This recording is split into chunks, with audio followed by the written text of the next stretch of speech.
Las entrevistas nos acompaña ya en nuestros estudios el general en servicio pasivo Luis Altamirano, excomandante de las Fuerzas Armadas. ¿Cómo está, general Altamirano? Buenos días, qué gusto tenerle por acá a los tiempos, bienvenido. El presidente de la República en el menor tiempo posible ha dispuesto la renovación de la cúpula militar y ha hecho los cambios poniendo como comandante general de Fuerzas Armadas a contraalmirante de la Armada Jaime Vela Erazo, que fue designado ayer como jefe del Comando Conjunto. Hay dos marinos, un representante del Ejército y un representante de la Fuerza Aérea Ecuatoriana. ¿Cómo mira usted este cambio en la cúpula? ¿Se ha seguido el debido proceso? ¿Se siguió esta línea de jerarquía indispensable en las Fuerzas Armadas? ¿Cómo califica o cómo analizar este cambio? Bueno, en primer lugar, un saludo cordial, Yesenia. Muchas gracias por la invitación. Si no vengo acá es porque no me han invitado. Y un saludo cordial de igual forma a la audiencia. Yo quisiera, más allá de tratar el cambio de la cúpula en términos de nombres, más allá de la opinión que uno pueda tener, hay que analizar el contexto.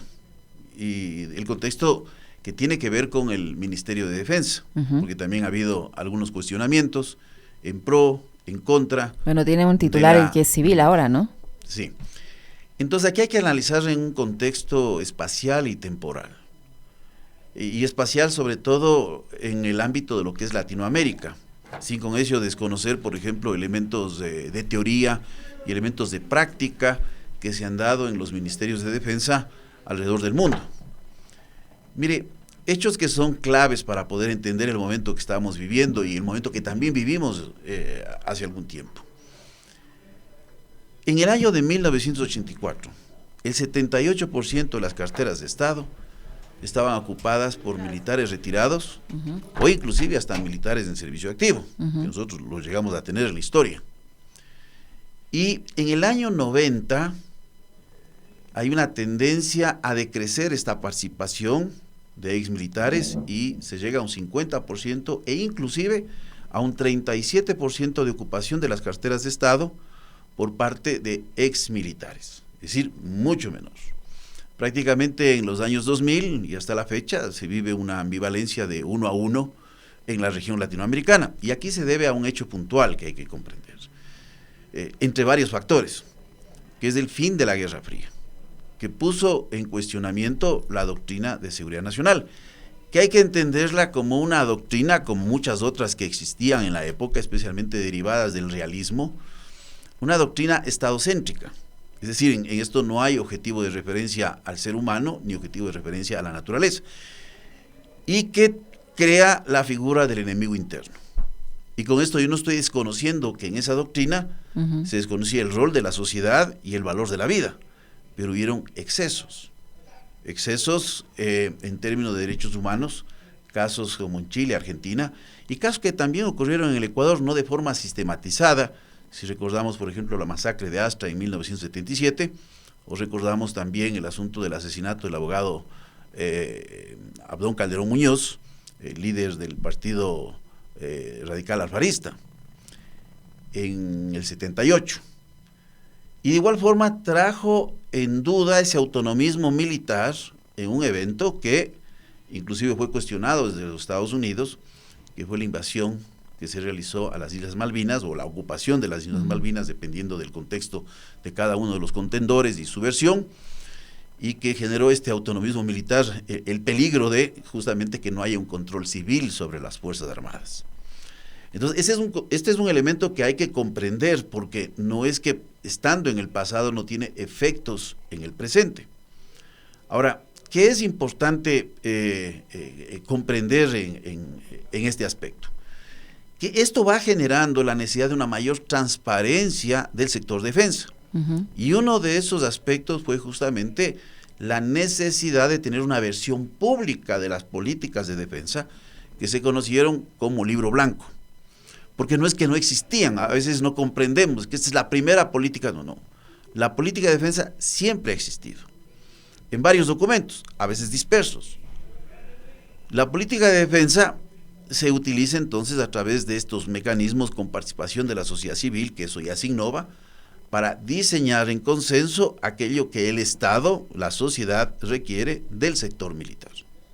Entonces, esto es un primer elemento a comprender. Hoy tenemos un ministro de defensa civil. Yo no cuestiono que sea civil o militar, en primer lugar. Porque no garantiza el hecho de que sea civil o que sea militar que usted pueda tener un ejercicio adecuado de las funciones que debe cumplir. Esto no garantiza absolutamente. Porque tomemos en consideración algo que sí es fundamental: la generación de confianza y de diálogo con Fuerzas Armadas, que lastimosamente en el periodo del presidente Rafael Correa hubo desencuentros. No se generó un ambiente adecuado que el país requería para enfrentar inclusive los problemas de la actualidad, porque los procesos de construcción de la defensa no se hacen de la noche a la mañana. Pero como yo le digo, no hay ningún problema de que sea un civil o militar. El problema está en que haya voluntad y que haya conocimiento y experiencia. Es decir, ahora, el cambio en tanto del ministro de Defensa, que ahora es un personaje civil, como el cambio en la cúpula de Fuerzas Armadas, ¿podrían generar esa confianza? ¿O cuál va a ser ahora? ¿O podría generar tal vez un cambio al interior de Fuerzas Armadas, el hecho de que, digamos que la cabeza o quien dirige Fuerzas Armadas sean marinos y no del ejército, influye en algo? Y el hecho de que hay un civil como ministro influye en algo. Tiene una influencia desde el punto de vista de la teoría, cuando uno comprende desde la sociología militar cuáles son las naturalezas, los liderazgos que se van dando en cada uno de los tipos de conducción que existe en la rama de Fuerzas Armadas. Pero a lo que voy es, cuando un ministro de Defensa tiene que generar esos cambios, tiene que tener voluntad y tiene que tener conocimiento y tener experiencia. Es decir, el querer hacer y el poder hacer. Pero muchas veces uno dice la voluntad, sí, es que todos tenemos la voluntad de cambiar la situación del país. No es así. Porque usted tiene que enfrentarse a situaciones de riesgo. Porque es más fácil estar en el statu quo que generar cambios. Para generar cambios se requiere talento, se requiere pensamiento.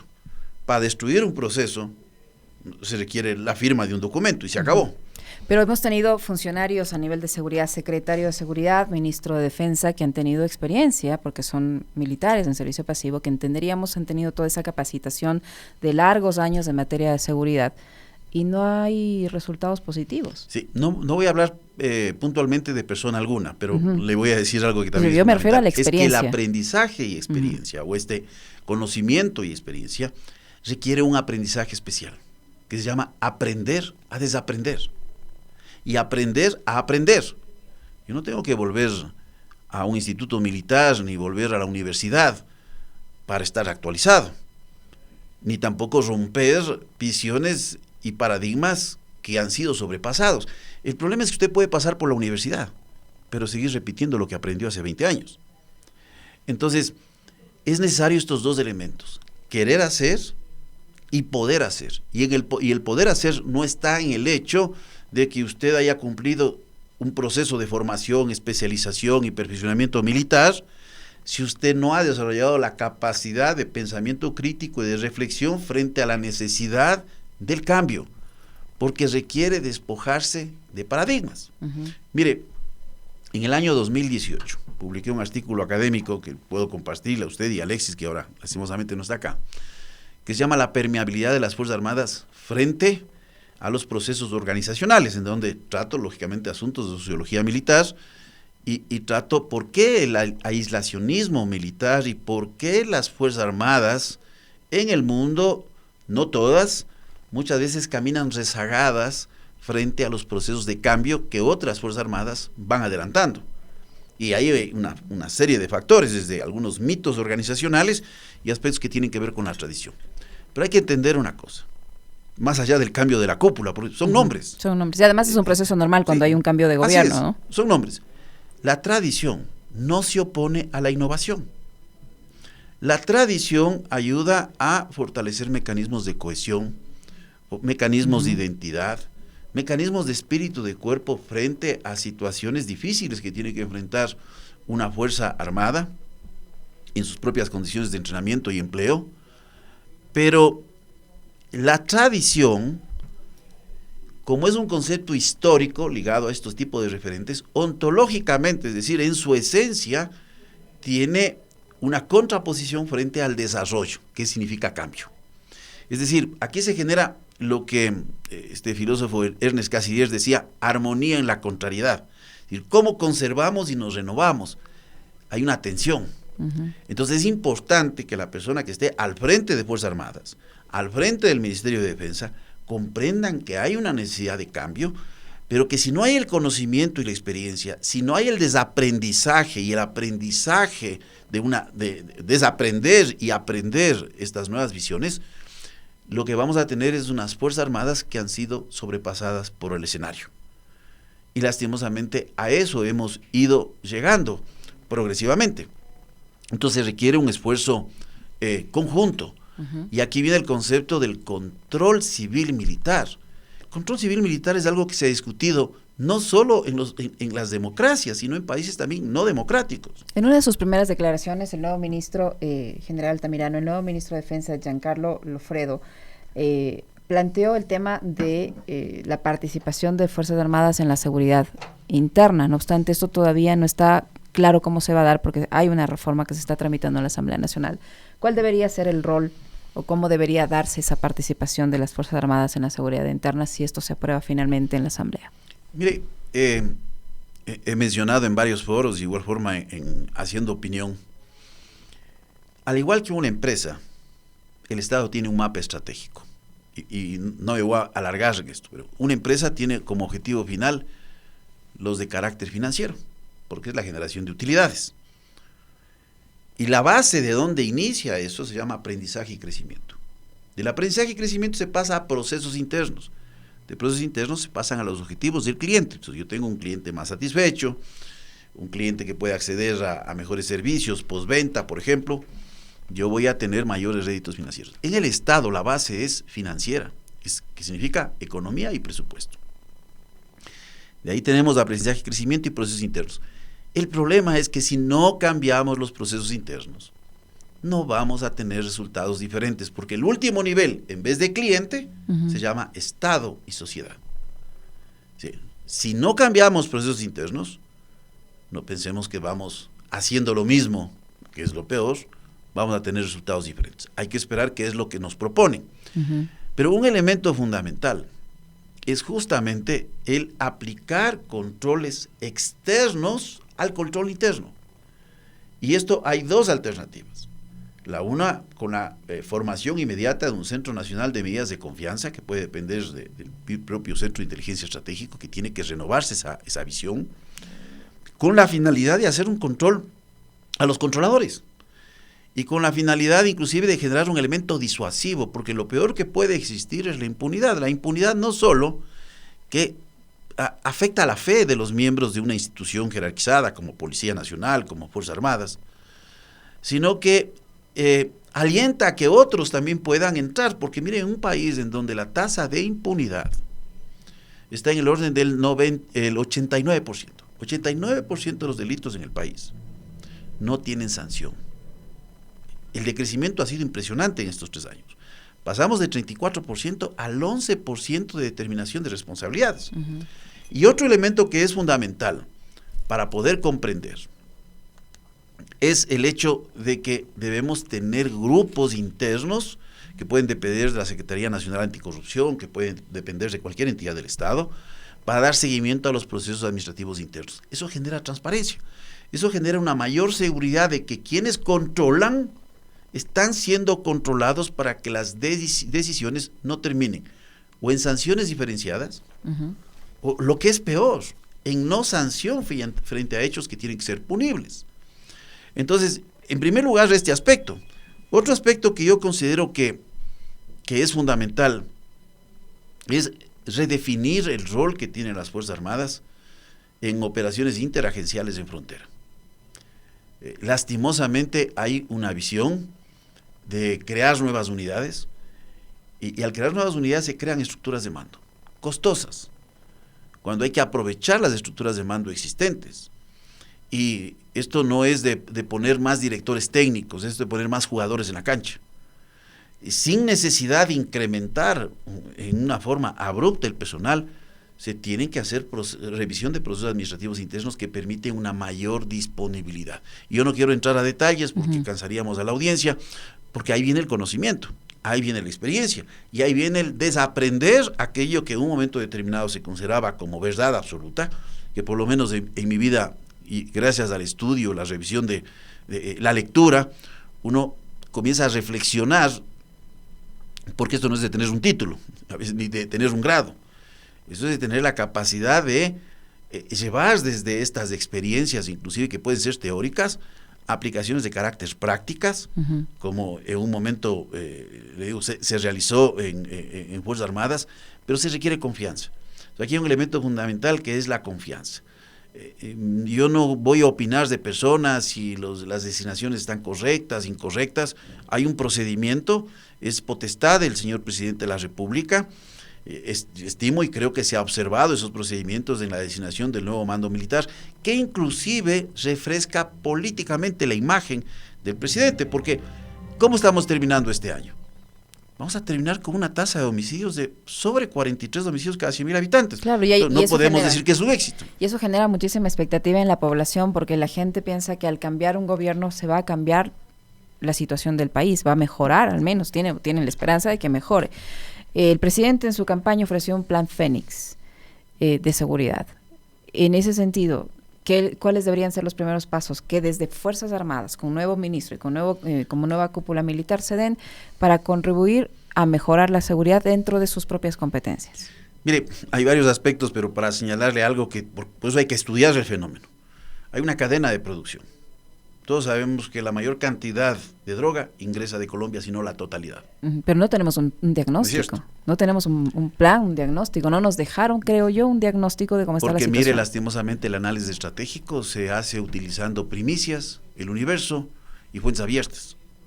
El análisis estratégico requiere de sistemas estructurados y relacionados. Le digo porque tuve la oportunidad de estudiar sistemas y diseñar sistemas de mando y control. O sea, no le estoy diciendo lo que he leído, le estoy diciendo lo que he hecho.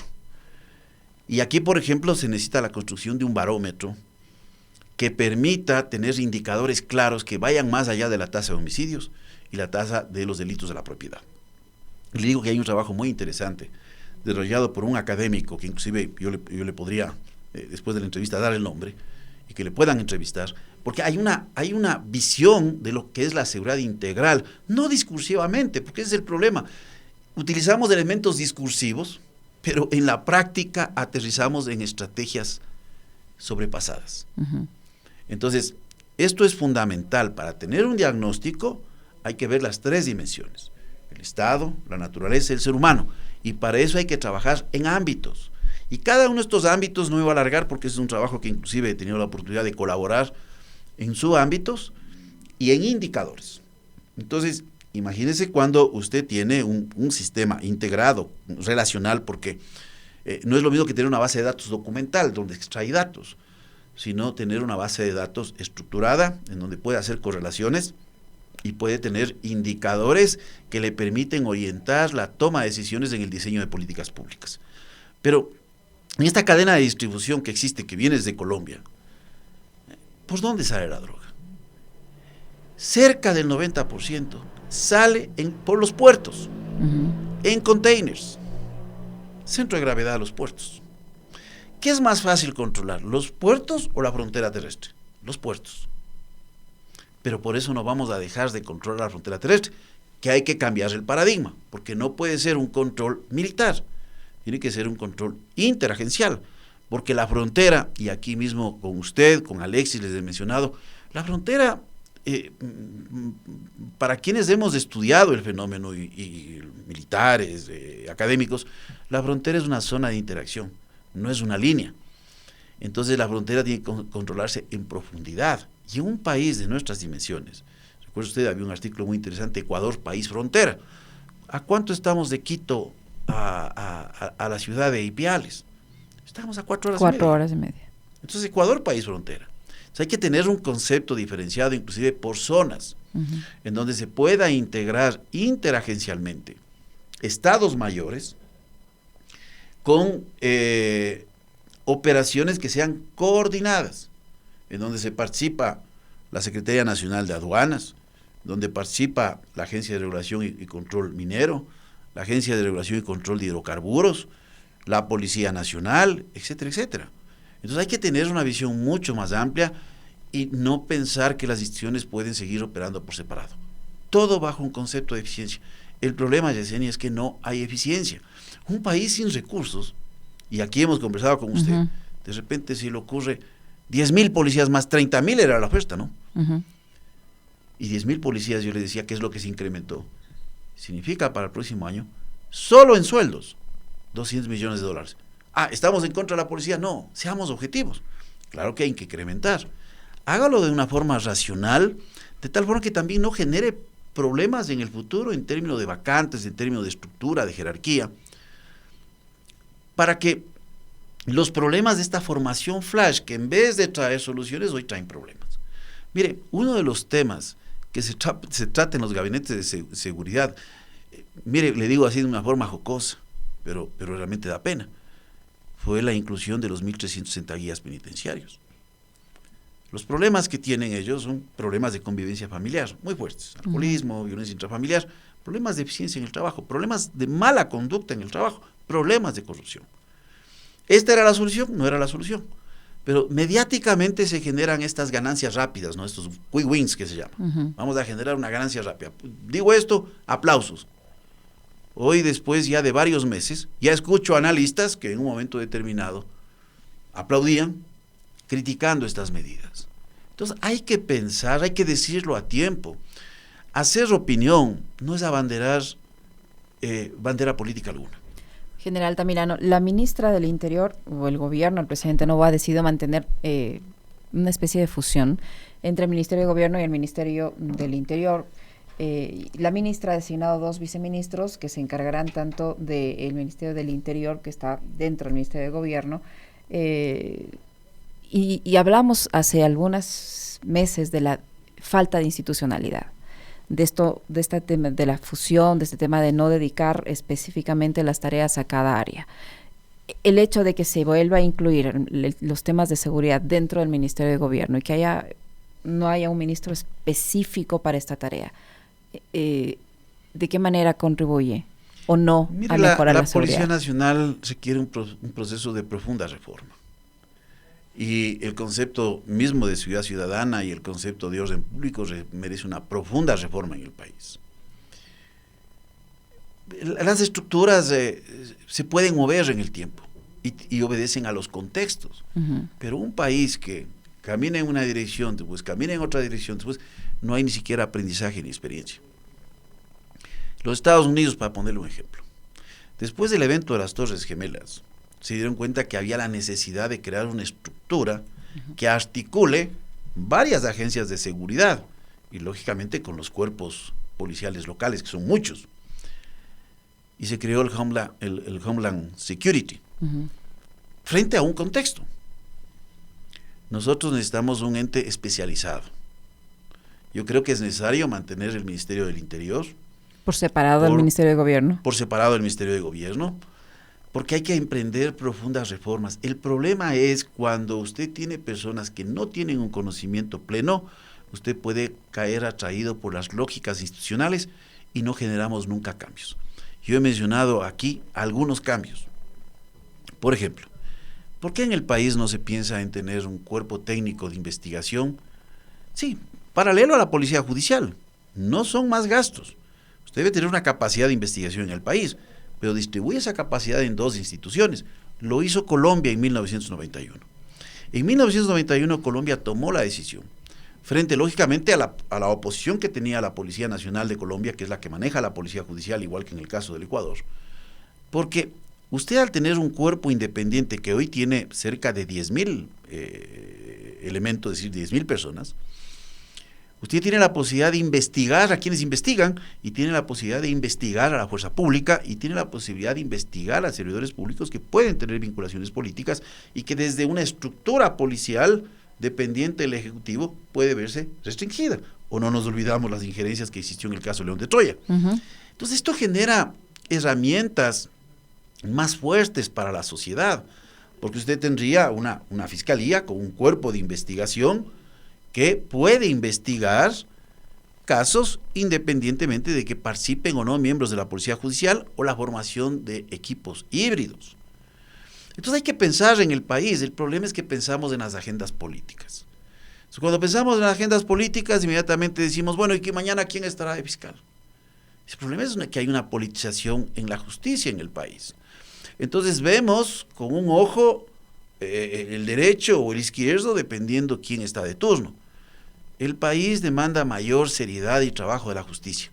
Yo he mencionado en estos micrófonos, si no se trabaja en una política de seguridad que envuelva los ejes de prevención, los ejes de disuasión y respuesta que es la esfera de la fuerza pública, y los ejes de disuasión y control, y los ejes de respuesta que engloba el sistema de rehabilitación y engloba el sistema de justicia, no vamos a solucionar el problema nunca. Y otra cosa, no esperemos resultados de corto plazo. El problema es de utilizar el paradigma de la tradición. Entonces, de repente, usted desde la seguridad quiere generar una sensación de victoria. No hay la victoria, porque este no es un conflicto de una guerra entre dos estados, o un estado y un adversario inclusive interno apoyado por otro estado, en donde tiene a la final una resolución. Una guerra termina con un armisticio, termina con un acuerdo de paz, con la colocación de fuerzas de intervención o zonas no delimitadas, etcétera, etcétera. Pero usted con el crimen organizado no se siente a firmar un armisticio. Entonces no hay esto. Tomemos en cuenta que el delito es connatural a la sociedad. Delincuentes han existido desde que nació el hombre, cuando alguien trata de apropiarse lo que es ajeno. Lo importante es generar las condiciones para que tengamos una sociedad más respetuosa de la vida, más respetuosa de la propiedad, ¿no? Y una sociedad que entienda que el delito va a estar ahí, pero el delito tiene que ser controlado, porque hoy tenemos niveles de delito. Mire, este año 5% de incremento de delitos de la propiedad. Alguien puede decir, bueno, no es mucho. El problema es que el año anterior tuvimos 23%. Entonces no hay una reversión. Y el otro problema que inclusive mencioné en algunos micrófonos es que ni siquiera tenemos encuestas de victimización. Entonces las estadísticas de delito están subvaloradas, porque si tomamos en cuenta datos de la encuesta de victimización del 2010, que se presentaron en el 2011, que fue la última que se hizo en el país, y que se recomienda desde Naciones Unidas que por lo menos se realice cada 2 años, ahí vamos a encontrar que muchos delitos, como el robo a personas, no se denuncian. ¿Por qué? Por miedo, por falta de tiempo, por el poco valor del por poca confianza, robado, también por la desconfianza en el sistema judicial, falta de confianza en la policía. Entonces, mire, estamos ya en el país cerca de 80,000 delitos este año. Si tomáramos valores de la encuesta del 2011, que seguramente el comportamiento social ya cambió, es que hay que entender, el comportamiento social cambia. Cuando tenemos unas noticias llenas de elementos de incertidumbre, sangre, violencia, es lógico que, bueno, uno dice, ¿para qué voy a denunciar? Posiblemente tengamos una cantidad de delitos que de lo que tenemos ahora habrá que sumarle un 50%. Robo a autos, robo a motos en el país se incrementó este año, porque hay un decrecimiento en otro tipo de delitos, el 30%. El 30%. Entonces, si usted tiene un auto, les recomiendo que mejor estacione en un lugar muy seguro, porque estoy hablando que entre motos y autos en el país vamos llegando a la alarmante cifra de 29,000 vehículos robados este año. ¿Y dónde están las respuestas de las autoridades? ¿Cuántos han sido encontrados? No se trabaja en sistemas paralelos, por ejemplo. Y le digo por experiencia a usted le roban un vehículo y le venden clonado ese vehículo con otras placas, que es de las mismas características, con complicidad de elementos de la Agencia Nacional de Tránsito. ¿Quién controla los sistemas de carga de combustible en el país?